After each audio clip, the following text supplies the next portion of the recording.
Hello dear students, welcome back to our channel study shark. तो dear student, I hope that आप लोग जो है बहुत ज़्यादा अच्छे होंगे, अच्छी तरह से अपना जो है सारा काम भी कर रहे होंगे और लगातार जो है प्रयत्न और मेहनत भी कर रहे होंगे। तो आज डियर स्टूडेंट हम लोग आपके लिए ले आए हैं क्लास 9th पॉलिटिकल साइंस का चैप्टर डेमोक्रेटिक राइट्स। इसका जो पहला पार्ट था वो तो मैंने कंप्लीट करा दिया था, जिसमें मैंने आपको थोड़ा बहुत ओवरव्यू और लाइफ विदाउट राइट्स में मैंने आपको 3 टाइप की कहानियाँ बताई थी। एक तो थी द गुआंटानामो बे वाली कहानी, और एक थी डियर स्टूडेंट आपकी सऊदी अरेबिया में कैसा होता है, और एक थी लाइफ इन कोसोवो। ठीक है, एथनिक मैसेकर जो कोसोवो में हुआ था। ठीक है, तो चलिए डियर स्टूडेंट आज का वीडियो स्टार्ट करते हैं। और सबसे पहले मैं जो है आज का वीडियो की आज का जो टॉपिक हम लोग कवर करने वाले हैं वो टॉपिक है बच्चे आपका राइट्स इन अ डेमोक्रेसी। डेमोक्रेसी में राइट्स, ये वाली जो है टॉपिक आज हम कवर करेंगे। इसमें मैं आपको सब टॉपिक जो पढ़ाऊंगी वो है what are rights and why do we need the rights in democracy. ये चीज़ हम लोग आज के वीडियो में कवर करेंगे। फिर जो अगला वीडियो होगा, नेक्स्ट वीडियो, उसमें हम लोग राइट इन इंडियन कॉन्स्टिट्यूशन, जिसमें जो सारे राइट्स हैं, जैसे राइट टू इक्वालिटी हो गया और राइट टू फ्रीडम हो गया, फिर राइट अगेंस्ट एक्सप्लॉयटेशन हो गया, और जो भी आपके राइट्स हैं जैसे कल्चर, एजुकेशनल राइट्स और right to freedom of religion है ना, how we can secure these rights, ये सारे टॉपिक नेक्स्ट पार्ट में कवर होंगे। नेक्स्ट पार्ट डेफिनेटली बहुत लंबा होने वाला है, इससे dear student I want all of you कि ये वाला जो वीडियो है ये तो छोटा होगा, तो इसको आप अच्छी तरह समझ लीजिए। नेक्स्ट पार्ट थोड़ा सा मैं लंबा करूँगी, आई गेस 30 मिनट्स का वो हो सकता है, 25 मिनट्स का। ठीक है, तो इस वीडियो को पहले हम स्टार्ट करते हैं विदाउट किसी देरी के। ठीक है, तो अभी हम लोग स्टार्ट करते हैं। लेकिन ये पढ़ाने से पहले, क्योंकि मेरी हमेशा से एक आदत रही है कि मैं जो भी पहले पढ़ाए होते हैं टॉपिक्स उन सबको रिवाइज करते हुए चलती हूँ।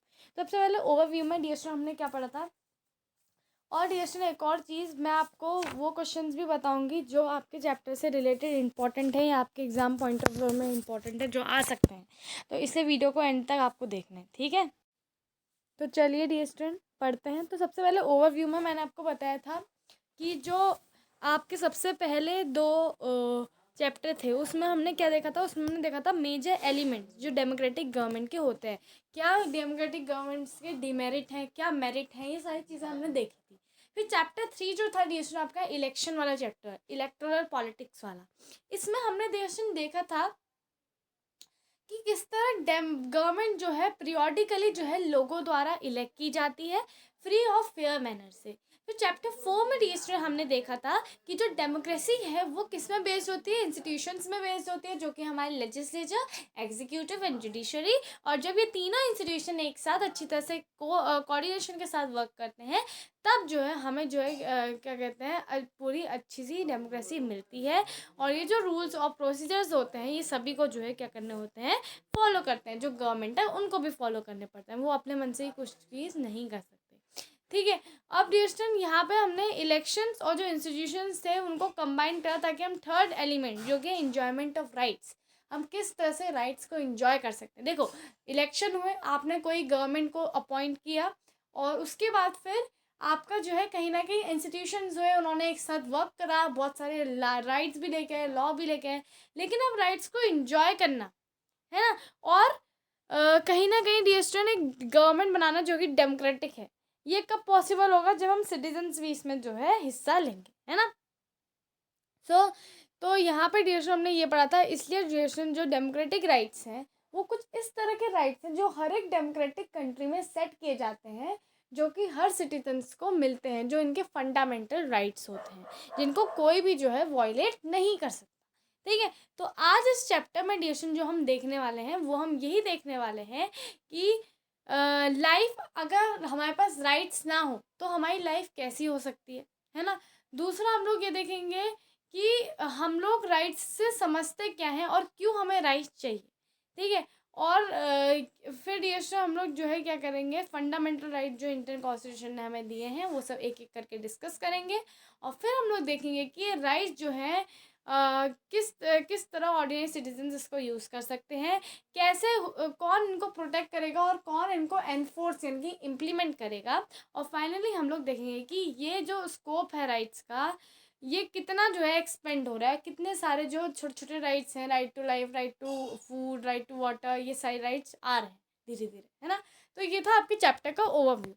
फिर प्रीवियस वीडियो में डियर स्टूडेंट मैंने आपको लाइफ विदाउट राइट्स भी पढ़ाया था, जिसमें मैंने आपको बताया था कि अगर हमारे पास राइट्स नहीं होते तो डियर स्टूडेंट देखो, फंडामेंटल डेफिनेशन जो होती है डेमोक्रेसी की वो क्या कहती है कि democracy is the type of government in which people have right to elect their own representatives, right. तो राइट टू है ना, लाइफ विदाउट राइट, अगर आपके पास राइट ही नहीं होता तो क्या कि इस कंट्री में हम लोग रह रहे हैं वो डेमोक्रेटिक होती? बिल्कुल नहीं होती। इसी तरह डियर स्टूडेंट जो हमारे कॉन्स्टिट्यूशन मेकर्स थे उन्होंने बिलीव किया था कि फंडामेंटल राइट जो है क्वाइट सेंट्रल है टू द कॉन्स्टिट्यूशन, क्योंकि डियर ये हमें चीज़ें देते हैं जो हमें चाहिए होती है ना, fundamental rights are very essential.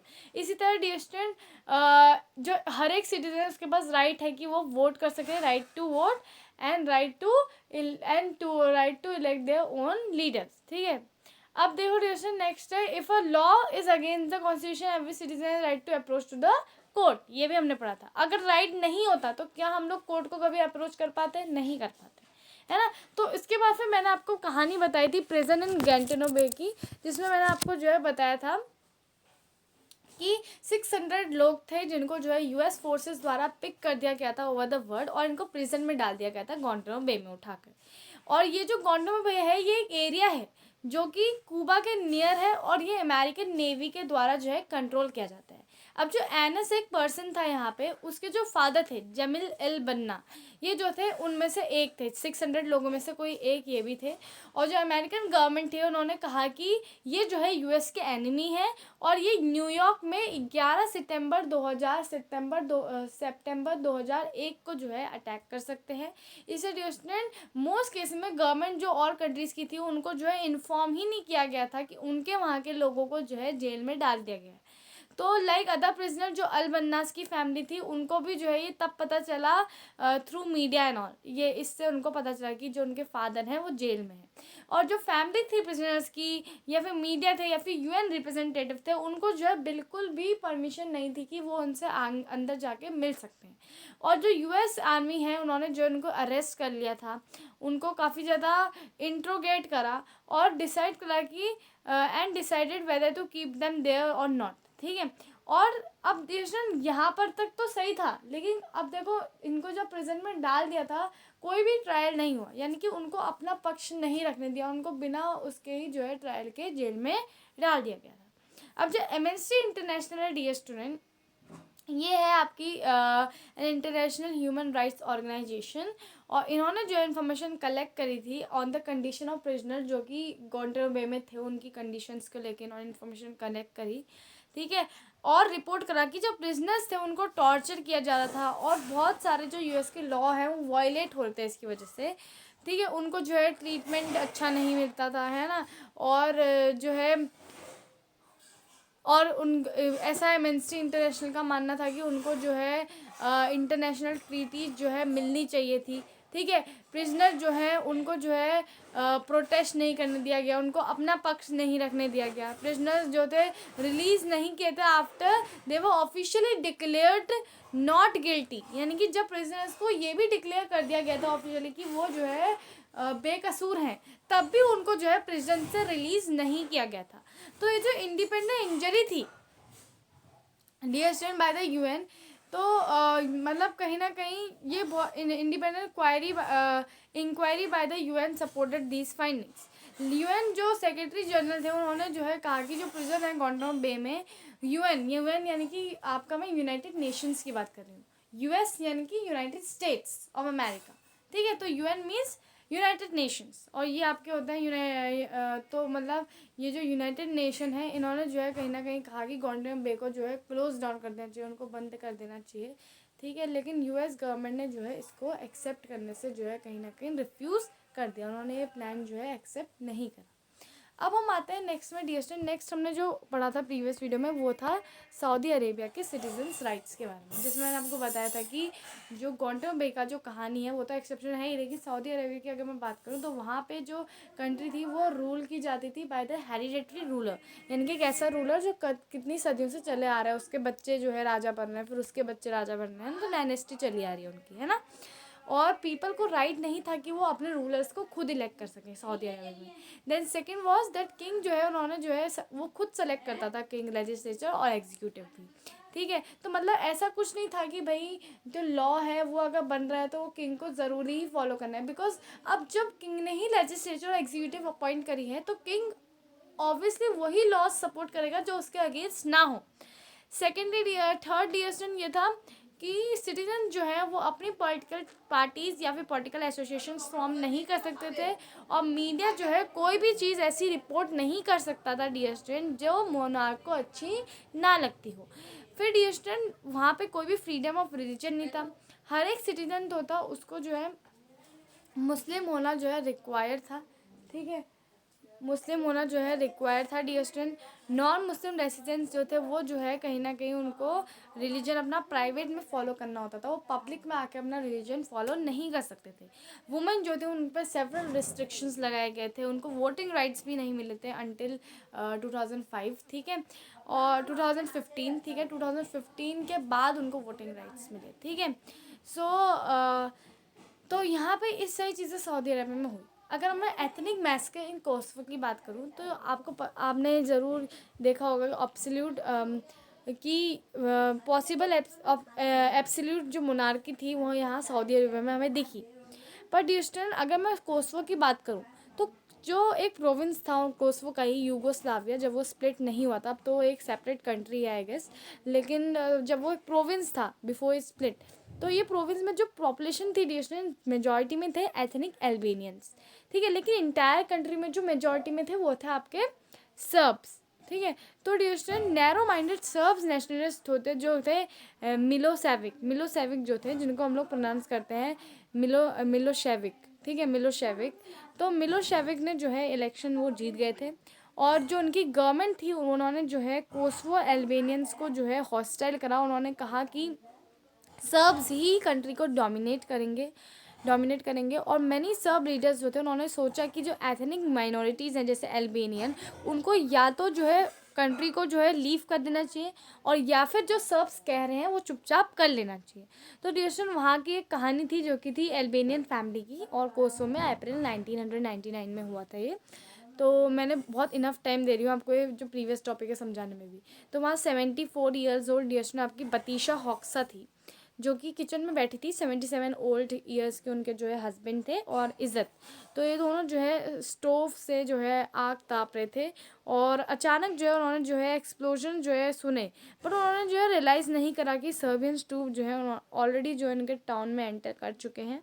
और जब तक वो कोई दूसरी चीज़ सोचती तब तक ड्यूरेशन 5 या 6 सोल्जर्स जो है उनके घर के अंदर आए और डिमांड करने लगे कि आपके बच्चे कहाँ हैं, और तभी उन्होंने इज़्ज़त यानी कि जो बतीशा हॉक्सा के हस्बैंड थे उनको जो है शूट करा 3 टाइम्स उनके चेस्ट में। और उनके हस्बैंड जो है जब मर रहे थे तो सोल्जर्स ने जो है उनकी वेडिंग रिंग जो है उनके फिंगर से ले ली थी, और उनसे कहा था बतीशा से कि आप बाहर जाओ। और जब वो आउटसाइड अपने गेट के बाहर भी नहीं निकली थी तब तक उन्होंने पूरा घर जला दिया था। She was sitting on the street in the rain, और उनके पास ना कोई घर था, ना उनके हस्बैंड थे, ना कोई पोजेशंस था, लेकिन क्लोथ्स थे जो वो पहन रही थी, ठीक है। तो न्यूज़ रिपोर्ट जो थी ये जो न्यूज़ रिपोर्ट थी ये सिर्फ एक ही घर की कहानी नहीं थी एल्बेनियन फैमिली की, but many of the Albanian families के साथ यही हुआ था उस पीरियड में, ठीक है। सो तो एक मैस्कर भी वहाँ पे कैरीड आउट हुआ था by the army of their own country, यानी कोसोवो की आर्मी ने खुद अपने ही कंट्री के लोगों को मारना स्टार्ट कर दिया था जस्ट बिकॉज दे आर एल्बेनियंस, ठीक है। तो इसकी वजह से वहाँ जो है बहुत ज़्यादा मैस्कर भी हुआ। मिलोसेविक जो है उन्होंने अपनी पावर लॉस कर दी थी, और वो जो है tied by the International Court of Justice for crimes against humanity, क्योंकि उन्होंने ह्यूमैनिटी के अगेंस्ट क्राइम किए, लोगों को ज़बरदस्ती बेकसूर लोगों को जो है उन्होंने मारा। तो आई होप डियर स्टूडेंट ये जो 3 कहानियाँ आपको क्लियर हो गई हो। मैंने आज अपना इनफ टाइम दिया, 15 मिनट मैंने इनको समझाने में लगा दिए हैं जो मेरे को नहीं देना चाहिए था, बट कोई बात नहीं डियर स्टूडेंट्स, मैंने सोचा कि आप लोगों को एक बार फिर से रिवाइज़ कराना ज़रूरी है, तो मैंने रिवाइज़ करवाया। अदरवाइज़ अगर आपको और भी ज़्यादा डिटेल में समझना है I would always say that prefer to the previous video, जो मैंने पार्ट वाइज आपको अवेलेबल करा रखे हैं। आपके क्लास 9 पॉलिटिकल साइंस सिविक्स की जो प्लेलिस्ट है वो ऑलरेडी अवेलेबल है, वहाँ से ना देखना चाहें तो वीडियोज़ हैं, वीडियोज़ में देख लीजिए, नीचे नीचे स्क्रॉल करके वहाँ भी मौजूद है ना। सो आपके लिए हमने हर सुविधा जो है रख रखी है। अब हम आ जाते हैं राइट्स इन डेमोक्रेसी। अब देखिए अगर मैं राइट्स इन डेमोक्रेसी की बात करूँ, so think of all the examples that we have discuss so far. Think of victims in each example: the prisoners in Guantanamo Bay, the women in Saudi Arabia, Albanians in Kosovo. If you were in their position, what would you have wished? If you could, what would you do to ensure that such things do not happen to anyone? तो dear obviously इसके लिए हमें कुछ rights चाहिए, है ना. So you would perhaps desire a system where security, dignity and fair play are assured to everyone. ठीक है, तो आप परहैप्स डियर जब आप इनकी पोजीशन में होते तो आप ये सोचते हैं कि कोई ऐसा सिस्टम हो जो हमें सिक्योरिटी प्रोवाइड करा सके, डिग्निटी प्रोवाइड करा सकते, और फेयर प्ले जो है यानी कि हम लोगों को भी अपना पक्ष रखने का वो जो कहीं ना कहीं राइट है वो मिले, है ना. तो if you might want for example that no one should be arrested without proper reason and information. आप ये चाहते कि किसी को भी हम अरेस्ट नहीं कर सके जब तक हमारे पास पूरे ठोस सबूत नहीं है. ठीक है. सेकेंडली डियर आप ये चाहते कि अगर कोई अरेस्ट हो भी गया है तो ही और she should have fair chance to defend themself, यानी कि अपने आप को दिखाना, अपना भी पक्ष रखना कि भाई मैंने ऐसा नहीं किया है ना, वो फेयर चांस भी आपके पास हो. ठीक है. Then you might agree that such assurance can not apply everything. Such assurance can not apply everything. Yes, आप इससे डेफिनेटली एग्री करते हो डियर स्टूडेंट कि जो ऐसा एश्योरेंस है हर चीज़ में अप्लाई नहीं कर सकते. ठीक है. तो यस, ठीक है. तो one has to be reasonable in what one expects and demands of everything everyone else. तो अब हर किसी को जो है रीजनेबल होना चाहता है, रीजनेबल होना पड़ता है कि क्या कोई एक्सपेक्ट कर रहा है. अगर मैं कोई चीज़ एक्सपेक्ट कर रही हूँ कि भाई ऐसा होना चाहिए, या फिर कुछ चीज़ डिमांड कर रही हूँ, डिमांड्स ऑफ एवरीवन एल्स, तो हमें रीजनेबल होना पड़ेगा. हमें इस तरह का एक्सपेक्टेशन करनी पड़ेगी जो और लोग भी जिससे एग्री करते हैं, और लोगों के लिए भी जो अच्छी है. ऐसी चीज़ हम लोग डिमांड नहीं कर सकते डियर स्टूडेंट जिसकी वजह से और लोगों को नुकसान पहुँचे. ठीक है. So are you understanding what I mean to say? I mean to say dear student कि हमें अगर हम कोई चीज़ चाहते हैं, कोई राइट चाहते हैं, तो हमें हमेशा वही चीज़ सोचनी चाहिए जो दूसरे लोगों को नुकसान ना करे. अगर हमें वो चीज़ अच्छी लग रही है, वो चीज़ होनी चाहिए, हमारे लिए अच्छी है, तो दूसरों के लिए भी अच्छी होनी चाहिए. We should not expect anything like this which harm other people, जो और लोगों को जो है नुकसान पहुंचाती हो. तो डियर आई होप ये चीज़ आपको जो है समझ में आ गया होगा. Okay. For one has to grant the same to every one. Yes, very true.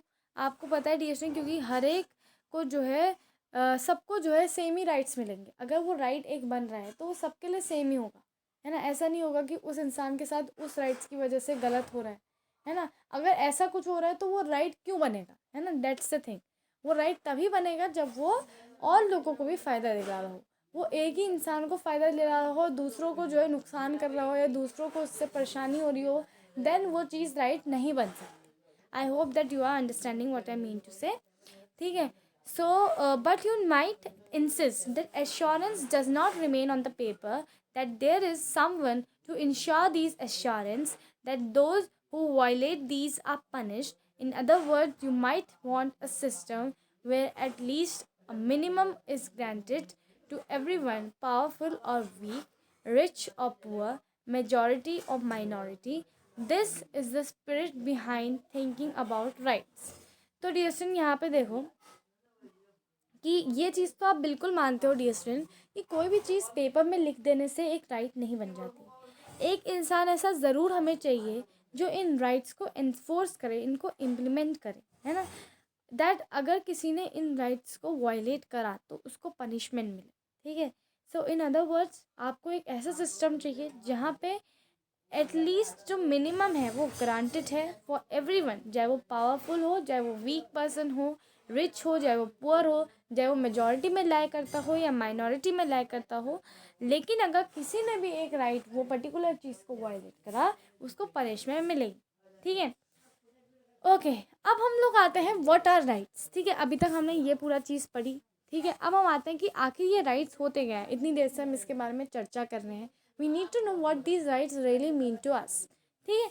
So rights are the claims of a person over other fellow beings, over the society and the over the government.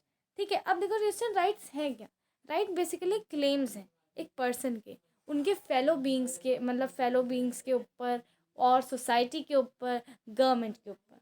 यानी कि उन claims को कोई भी इंसान violet नहीं कर सकता, चाहे वो आपके फेलो बींग्स हो जो आप ही के साथ इस अर्थ में रह रहे हैं, चाहे वो सोसाइटी हो यानी कि समाज हो, कोई भी हो, चाहे वो गवर्नमेंट हो, कोई भी आपके क्लेम्स से ऊपर नहीं हो सकता।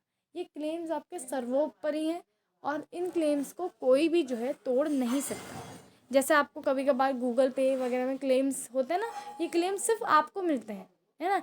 उसी तरह ये जो क्लेम्स होते हैं, राइट्स भी एक टाइप के क्लेम्स होते हैं जो आप जीत, क्लेम्स आपको मिले, और इन क्लेम्स को, ये क्लेम्स सबसे ऊपर होते हैं, गवर्नमेंट से भी ऊपर, सोसाइटी से भी ऊपर, आपके जो फेलो बींग्स आपके साथ इस लिविंग अर्थ में रह रहे हैं उनसे भी ऊपर।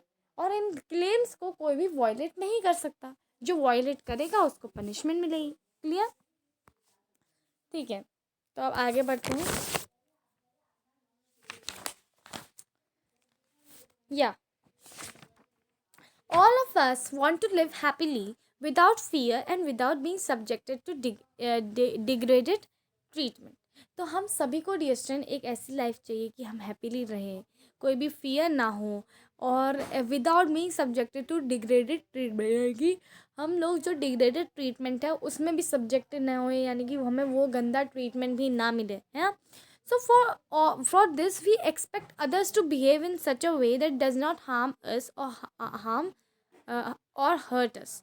तो इस चीज़ के लिए हम लोग क्या चाहते हैं कि हम लोग और दूसरे लोगों से क्या एक्सपेक्ट करते हैं कि ये लोग कोई ऐसा काम ना करें जो हमें हार्म करे या हमें हर्ट करे।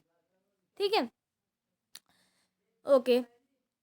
Equally are action should not also harm and hurt others. लेकिन इसके लिए अगर हमें ये चीज़ करवानी है तो इसके लिए ये भी ज़रूरी है डियर स्टूडेंट कि हमारे एक्शन भी और लोगों को हर्ट या फिर हार्म ना पहुँचाए। ठीक है, so a right is possible when you make a claim that is equally possible for other. So dear student right जो है तभी पॉसिबल किया जा सकता है जब आप एक ऐसा क्लेम बनाते हो डियर स्टूडेंट्स जो दोनों साइड, यानी कि आपके लिए भी और जो दूसरे लोग हैं उनके लिए इक्वली पॉसिबल हो। यानी कि अगर आपके लिए वो पॉसिबल है तो उनके लिए भी पॉसिबल है। ऐसा नहीं है कि वो माइनॉरिटी है, मेजॉरिटी है, रिच या पुअर है, इसकी वजह से differences are. It is same for all. ठीक है, अगर वो राइट आपको मिल रहा है वो राइट दूसरों को भी मिल रहा है। ठीक है, तो आप उनको वायलेट नहीं, आप उनके राइट्स को वायलेट नहीं कर सकते। ठीक है, अब डिसीजन नेक्स्ट क्या है? नेक्स्ट है you can not have a right to harms और hurt others. You can not have right to play a game in such a way that it breaks the neighbours window. ठीक है, अब देखो decision, तो आपके पास ये राइट नहीं है कि आप दूसरे लोगों को हार्म कर सको या हर्ट कर सको। ठीक, you can not have a right to play a game. आपके पास ये राइट नहीं है कि आप ऐसा गेम करो कि आप अपने नेबर्स की विंडो तोड़ दो, यानी कि अपना आपने वहाँ बिल्कुल छक्का मारा और उनकी जो विंडो है वो तोड़ दी। This is not the right, है ना। क्योंकि रिएक्शन आप अपने नेबर को हार्म पहुंचा रहे हो, है ना। अपना राइट जीने के लिए आप अपने लेबर को जो है अपने नेबर को हार्म पहुंचा रहे हो, जो कि आपका राइट नहीं हो सकता। आपका ये पर्टिकुलर चीज़ राइट तभी है जब आप अपने नेबर को नुकसान पहुंचाए बिना अच्छी तरह से खेल रहे हो। आई होप दैट आप अंडरस्टैंड कर सकते हो वो क्या मैं कहना चाह रही हूँ। बड़ा अच्छा एग्जाम्पल आपकी बुक ने भी दिया है। ठीक है, अगर डिस्टेंस आप अपने नेबर की खिड़की तोड़ रहे हो, उनका कुछ नुकसान कर रहे हो अपना राइट टू प्ले करके, आपने कहा हमें राइट टू प्ले है, हम खेलेंगे, आपने खेला और अपने नेबर की विंडो तोड़ दी, तो आपने कहीं ना कहीं अपने नेबर का नुकसान कर दिया ना खेलने की वजह से। तो ये आपका राइट नहीं हो सकता। आपका राइट वो तभी होगा जब आप अच्छी तरह खेल रहे हो और आपने बिना अपने नेबर का नुकसान पहुंचाए, यानी कि अपने नेबर की विंडो तोड़े बिना अच्छी तरह खेला, तभी वो आपका क्या कहलाएगा? राइट कहलाएगा। ठीक है, okay. The Serbs in Yugoslavia could not have claim the whole country for themselves. अब देखो सर्ब जो थे यूगोस्लाविया में, वो जो है could not have claim the whole country for themselves. अगर उनके पास ये क्लेम नहीं है कि वो पूरी कंट्री खुद डोमिनेट करें। ठीक है, the claims we make should be reasonable, they should be such that can be made available to others in equal and equal measure. ठीक है, तो डियर स्टूडेंट जो क्लेम्स होने चाहिए वो रीजनेबल होने चाहिए। ठीक है dear student, they should be, उनको इस तरह से होना चाहिए कि वो जो है सभी लोगों को अवेलेबल कराए जा सके इक्वल मेजर में। ऐसा नहीं है कि एक को जो है आप कम दे रहे हो, एक को ज़्यादा दे रहे हो, है। This is not the thing. Does a right comes with obligation to respect other rights, ठीक है, येस, वेरी ट्रू। अगर डिस्ट्रिक्ट आपको अपना राइट को अच्छा करवाना है, अपना राइट लाना है, अपना क्लेम लाना है, तो आपको दूसरों के राइट्स का भी ध्यान रखना पड़ेगा। आप अपने राइट को जीने के लिए दूसरों के राइट्स का हनन नहीं कर सकते हो या वॉयलेट नहीं कर सकते हो। क्लियर, ठीक है। Does, because he claim something it does not mean it does not becomes a right. क्योंकि जैसे हम किसी चीज़ को क्लेम करते हैं तो उसका मतलब ये नहीं हो कि वो हमारा राइट बन गया। It has to be recognise by society we live in, और उसको वो जो राइट है वो हमारी सोसाइटी, हमारे समाज द्वारा रिकग्नाइज होना चाहिए जहाँ हम रह रहे हैं। क्योंकि अगर वो समाज समझेगा उस राइट को, तभी तो वो राइट आपका वॉयलेट नहीं करेगा। अगर समाज को जैसे पता ही नहीं है कि आपका राइट क्या है, अगर वो समझ ही नहीं रहा आपका राइट क्या है, वो उस राइट को अपना ही नहीं रहा है, तो वो आपका राइट हमेशा वॉयलेट करेगा। जब तक समाज आपका उस राइट को अपना ना ले, तब तक डियर स्टूडेंट वो आपका राइट राइट नहीं कहलाता है। क्लियर, क्योंकि एक समाज ही है डियर स्टूडेंट जहाँ पे आप रह रहे हो, ठीक है। So it has to be recognise as society we live in. Rights acquire meaning only in society. Rights जिसमें मीनिंग तभी एक्वायर करते हैं सोसाइटी में। अगर आपका कोई समाज ही नहीं है, आप ऐसी जगह रहते हो जहाँ समाज नहीं है, तो भाई राइट्स का कोई मतलब नहीं बनता ना, क्योंकि आप वही चीज़ करोगे जो आपको अच्छी लगती है। सोसाइटी में अलग अलग विचार वाले लोग होते हैं, जिसकी वजह से हमें राइट्स की ज़रूरत पड़ती है। और राइट्स जिसमें तभी मीनिंग रखते हैं जब आपके पास सोसाइटी हो, समाज हो, क्योंकि उसमें अलग अलग लोगों के अलग अलग विचार होते हैं। ये चीज़ आपको समझ में आ गई। अब जैसे हम लोग आगे बढ़ते हैं। Every society makes certain rules to regulate or conduct. हर एक सोसाइटी डिस्ट्रिक्ट कुछ सर्टेन रूल्स बनाती है ताकि वो हमारा जो कंडक्ट है उसको रेगुलेट कर सके, ठीक है। They tell us what is right and what is wrong. वो सोसाइटी हमें बताती है कि क्या सही है और क्या गलत है। What is recognised by society as a rightful becomes the basis of rights. जिसमें जो चीज़ हमारी सोसाइटी रिकॉग्नाइज कर लेती है कि भाई ये राइटफुल है, इसका राइट होना चाहिए, उसके बेसिस में जो है राइट्स आते हैं, ठीक है। उसके बेसिस में पर्टिकुलर चीज़ राइट बनती है। That is why the notion of rights changes from time to time and society to society. तो डिसीजन, इसीलिए डिसीजन जो नोशन होता है राइट्स का, वो चेंज होता है टाइम टू टाइम और सोसाइटी टू सोसाइटी। यानी कि राइट्स को सोसाइटी जो क्लेम कर रही है, ये चेंज होता है फ्रॉम टाइम टू टाइम। अगर डिसीजन एक पर्टिकुलर टाइम में बहुत साल पहले सोसाइटी वो पर्टिकुलर चीज़ क्लेम नहीं कर रही थी, लेकिन आज के समय में सोसाइटी वो चीज़ क्लेम कर रही है, तो इस समय पे समय में जो है राइट्स का जो है सोसाइटी अपना रही है ना। उतने साल पहले अगर मैं बोलती कि ये राइट होना चाहिए था, तो शायद सोसाइटी जो है बहुत ज़्यादा अचंभित होती कि ये क्या बोल रहे हैं। लेकिन इतने साल बाद जब सोसाइटी में थोड़ा बदलाव आया, सोसाइटी की जो सोच है वो बदली, न्यू जनरेशन आई, तो सोसाइटी के विचार भी बदले। और क्योंकि सोसाइटी के विचार बदले, तो उन्होंने पर्टिकुलर राइट को अपनाया। और अगर अब उनसे कोई जाके पूछे कि भाई ये राइट क्यों आया है, इसको निकालना चाहिए, तो सोसाइटी थोड़ी अब अचंभित हो, है ना। इसका बेस्ट एग्जाम्पल आपको दिया भी है, मैं अभी आपको बता देती हूँ, ठीक है। 200 years ago, anyone who said that women should have right to vote would have sounded strange. अब जैसे 200 साल पहले जब सोसाइटी की सोच ही जो है छोटी थी, सोसाइटी सोचती थी कि womens can not do anything, womens are just, उनको जो है कोई वो काम नहीं कर सकती, तो उस समय का कोई इंसान बोलता कि वुमेन्स के पास वोटिंग राइट होना चाहिए, तो वो कहीं ना कहीं स्ट्रेंज साउंड करता, लोगों को अचंभित कर रहा कि अचंभित करता कि ये पर्टिकुलर इंसान क्या बोल रहा है ना। और शायद सोसाइटी को कभी अपनाती भी नहीं।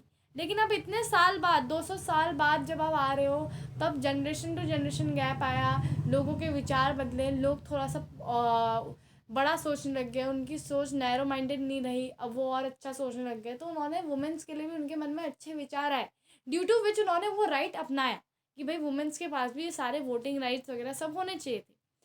लेकिन अब जब कोई इंसान उनसे आके बोलेगा कि वुमेन्स के पास वोटिंग राइट क्यों है, तो वो बहुत अचंभित होंगे, वो सोचेंगे कि ये इंसान क्या बोल रहा है, उनको ये चीज़ स्ट्रेंज लगेगी। क्यों? क्योंकि जनरेशन गैप आ गया जिसमें वो अब सोसाइटी अलग ढंग से सोच रही है, सोसाइटी ने वो चीज़ अपना ली, है ना। तो ये रिएक्शन होता है, हर चीज़ आपकी सोसाइटी में निर्भर करती है, हर चीज़ सोसाइटी को रिकॉग्नाइज करनी चाहिए। अगर सोसाइटी ने वो पर्टिकुलर क्लेम रिकॉग्नाइज करा, तभी वो जो है आपका क्या बनेगा, राइट बनेगा। Clear? Today, not granting them vote in Saudi Arabia appears to be strange. When the socially recognized claims are written into law, they acquire the real force. अब जिसने देखो सोशली भी रिकॉग्नाइज हो गए क्लेम्स, लेकिन अब वो जो है जब लॉ की तरह रिटर्न यानी लिखे जाते हैं तब जो है वो रियल फोर्स एक्वायर करते हैं, तभी जो है उनके अंदर रियल पावर आती है। ठीक है, so otherwise they remain merely as natural और मोरल राइट्स। तो लेकिन अगर डिस्टन उनको अच्छी तरह लॉ की तरह नहीं लिखा या उनको इम्प्लीमेंट नहीं कराया गया, उनको फोर्स में ना लाया गया, तो वो सिर्फ और सिर्फ नेचुरल या फिर मोरल राइट्स होते हैं, जो आपके मन के राइट्स हैं, है ना। सोसाइटी ने जो माना नहीं है उसको, और सोसाइटी ने अगर माना भी है तो वो खाली आपके मन के राइट्स हैं, उसको लोग पालन इसलिए नहीं कर रहे क्योंकि आज तक वैसी कोई चीज़ आई नहीं है। उसको एकदम जो करेक्ट फॉर्म में फोर्स में लाना होता है, लॉ की तरह लिखा जाता है, वो नहीं लिखा गया है, इसलिए सोसाइटी भी इसको रिकॉग्नाइज नहीं करती है ना। तो तब वो सिर्फ मोरल राइट्स रह जाते हैं। तो जो प्रिजनर थे जिसने क्वांटम वे में, उनके पास मोरल क्लेम था कि उनको आप टॉर्चर नहीं कर सकते, उनको ह्यूमिलेट नहीं कर सकते, पर क्या वो एज अ राइट, क्या वो एज अ लॉ लिखा गया था? नहीं लिखा गया था। तो कोई भी जो है उनको जो है बचाने नहीं जा सकता था। अगर ऐसा कुछ राइट लिखा होता तो कितने लोग पहुंच जाते बचाने के लिए, है ना। पर ऐसा कुछ लिखा ही नहीं था। तो अगर सोसाइटी वो पर्टिकुलर चीज़ रिकग्नाइज कर भी लिया सोसाइटी ने कि भाई हाँ, टॉर्चर नहीं करना चाहिए, वो नहीं करना चाहिए, पर क्या वो रियली आपके लॉ की तरह रियली जो है वो लॉ की तरह लिखा गया है? क्या उसको सच में जो है क्लेम बनाया गया है? नहीं बनाया गया है। तो सोसाइटी भी ऐसी चीज़ में क्या कर सकती है? सोसाइटी को भी जो है अगर लोग आएंगे बचाने, उनको भी जेल में डाल देंगे, है ना। तो ये चीज़ है ट्यूस्टन। When a law recognizes some claims, they become enforceable. ठीक है, we can then demand their application. When for a fellow citizen or a government do not respect these rights, we call it violation or infringement of rights. So डिशन जब government in rights को follow नहीं करती या फिर इनका violation करती है, तो हम इनको या इन राइट्स को जो है रिस्पेक्ट नहीं करते, तो हम कहते हैं कि वायलेशन ऑफ राइट्स या infringement of rights. In such circumstances, citizens can approach to the courts to protect their rights. So, if we want, we call any claim a right. It has to have 3 qualities. हम लोग कोई भी claim को right कह सकते हैं, पर उसके पास 3 क्वालिटीज़ होनी चाहिए। पहला, it is reasonable claim of persons. Reasonable claims का मतलब कहने का मतलब है डियर स्टूडेंट कि वो क्लेम ऐसा होना चाहिए कि वो दूसरों को हार्म ना कर रहा है। आप अगर अपना राइट जी रहे हो तो वो राइट जीने की वजह से दूसरे को, इंसानों को नुकसान ना हो, ऐसा वो राइट होना चाहिए। दूसरा, वो जो है सोसाइटी द्वारा रिकॉग्नाइज होना चाहिए। सोसाइटी उस सोसाइटी को वो ऐसा राइट होना चाहिए जिसको सोसाइटी ने अपना रखा है। ठीक है, and action by the law, और वो सैंक्शन बाय द लॉ, और वो लॉ यानी कि लॉ में लिखा जाना चाहिए, यानी कि उसको एक ऑफिशियली जो है दर्जा मिल जाना चाहिए कि this is a law. Clear? तो डियर, इस तरह हमने जो है ये टॉपिक हमने पढ़ा। अब हम आगे आते हैं। आगे है why do we need rights in democracy. So rights are necessary for very sustenance of a democracy. Democracy के लिए राइट्स बहुत ज़्यादा ज़रूरी हैं बच्चों। In democracy every citizen has right to vote, क्योंकि डेमोक्रेसी की डेफिनेशन ही कहती है कि right to elect their own representatives. तो राइट टू इलेक्ट तो बहुत ज़्यादा इंपॉर्टेंट रोल यहाँ पे डेमोक्रेसी में राइट का होता है, क्योंकि राइट टू वोट हमें सबसे पहले मिल जाता है। Then the right to elect to the government. ठीक है, for example, for democratic elections to take place, it is necessary that citizens should have right to express their opinion. Citizens के पास right to express their opinion भी है। अगर वो चाहते हैं कि एक पर्टिकुलर नेता ही जीते, तो इसका मतलब वो उसको जो है वो उनका ओपिनियन में, उनके ओपिनियन में वो अच्छा है ना, तो अपने खुद के ओपिनियन वो रख सकते हैं डेमोक्रेसी में। ठीक है, form political party and take part in political activities. Rights also perform a very special role in democracy. ठीक है, क्या स्पेशल रोल है? Right, protect the minority from operation of majority. Right जो है माइनॉरिटीज़ को प्रोटेक्ट करते हैं majority के ऑपरेशन से। ठीक है, यानी कि अगर मेजॉरिटी माइनॉरिटी को डोमिनेट करने की कोशिश कर रही है, तो राइट्स बेसिकली वो प्रिवेंट करते हैं। Then they ensure that majority can not do whatever it's like. ठीक है, मेजॉरिटी वो चीज़ नहीं कर सकती जो उसी को अच्छी लगती है, उनको माइनॉरिटी का भी ख्याल रखना पड़ता है। Rights are guarantees which can be use when things go wrong. ऐसी गारंटीज हैं जिनको हम यूज़ कर सकते हैं जब कोई चीज़ ख़राब चली जाती है, या फिर जो चीज़ जो है लोगों को परेशान कर देती है, या फिर जिसमें लोग जो है हाथापाई या कहीं ना कहीं डिसाइड नहीं कर पाते। ठीक है, things may go wrong when some citizens may wish to take away the rights of others, ठीक है। This usually happens when those in majority want to dominate those in minority. ये तब की कंडीशन होती है जब मेजॉरिटी चाहती है कि वो माइनॉरिटी को डोमिनेट करे। The government should protect the rights, citizens' rights in such a situation. But sometimes elected government may not protect or even attack the rights of their own citizens. कभी कभी ऐसा भी होता है कि गवर्नमेंट अपने खुद के सिटीजन्स के राइट में अटैक करती है। That is why some rights need to be placed higher than the government. इसलिए जिसने कुछ राइट्स को गवर्नमेंट से भी ऊपर रखा है, so that government cannot violate them. In some democracy, the basic rights of citizens are written down in constitution. कुछ कुछ डेमोक्रेसी में डिस्टेंस जो बेसिक राइट्स हैं ये कॉन्स्टिट्यूशन में ही लिखे जाते हैं, ठीक है। तो इस तरह डिस्टेंस जो हमारा आज का टॉपिक था ये हमने जो है कवर अप कर लिया है। 35 मिनट्स मेरे को इसमें लगे, क्योंकि 15 मिनट तो मैंने डिस्टेंस आपको समझाने में लगा दिया था कि प्रीवियस वीडियो में हमने क्या देखा था। उसके बाद 15 मिनट डिस्टेंस मैंने आपको जो है ये जो आज का टॉपिक था ये समझाया, और फिर अभी 20 मिनट ही मान लो, क्योंकि 35 मिनट हो गए हैं पूरे, तो 20 मिनट हमें इसको समझने में लगे, ठीक है। तो डिस्टेंस आई होप दैट आपको वीडियो इतना लंबा ना लगे। आज की वीडियो में हमने बस इतना ही समझा, और अगर आपको ऐसी वीडियोस चाहिए तो हमारे चैनल को सब्सक्राइब करें और हमें ज़्यादा से ज़्यादा मोटिवेशन दीजिए, ज़्यादा से ज़्यादा सपोर्ट दीजिए, ताकि हम लोग ऐसी वीडियोस आपके लिए और भी ज़्यादा जो है लेके आएँ।